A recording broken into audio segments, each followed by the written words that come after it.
বলো তো বন্ধুরা, মাঝখানের লাল রঙের বস্তুটির নাম কি? ঠিক বলেছ, মাঝখানের বস্তুটির নাম হচ্ছে আপেল। এটি একটি সুস্বাদু ফল। এবার বলো তো বন্ধুরা, বাম পাশের হলুদ রঙের লম্বা ফলটির নাম কি? হ্যাঁ, ঠিক বলেছ, বাম পাশের হলুদ রঙের লম্বা ফলটির নাম হচ্ছে কলা। এবার বলো তো বন্ধুরা, বাম পাশের লাল রঙের ফুলটির নাম কি? সঠিক বলেছ, বাম পাশের লাল রঙের ফুলটির নাম হচ্ছে গোলাপ ফুল। বলো তো বন্ধুরা, ডান পাশের পাখিটির নাম কি? হ্যাঁ, সঠিক বলেছ, ডান পাশের পাখিটির নাম হচ্ছে কবুতর। এবার বলো তো, মাঝখানের প্রাণীটির নাম কি?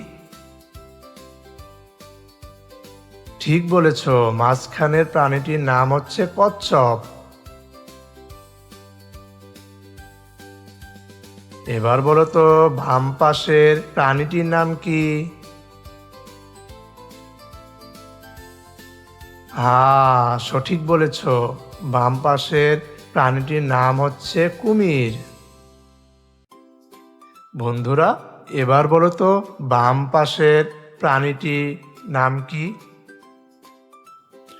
হ্যাঁ, ঠিক বলেছ, বাম পাশের প্রাণীটির নাম হচ্ছে গরু। এবার বলো তো বন্ধুরা, ডান পাশের প্রাণীটির নাম কি?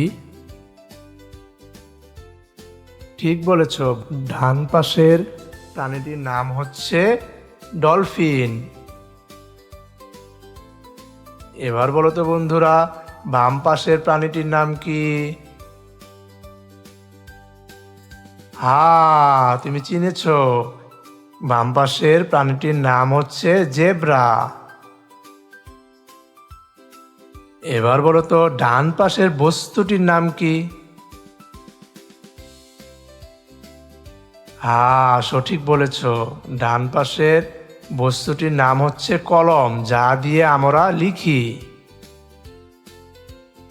বলো তো, মাঝখানের প্রাণীটির নাম কি? হ্যাঁ, মাঝখানের প্রাণীটির নাম হচ্ছে মহিষ। আমাদের শিশু স্কুল চ্যানেলটি সাবস্ক্রাইব করতে ভুলো না।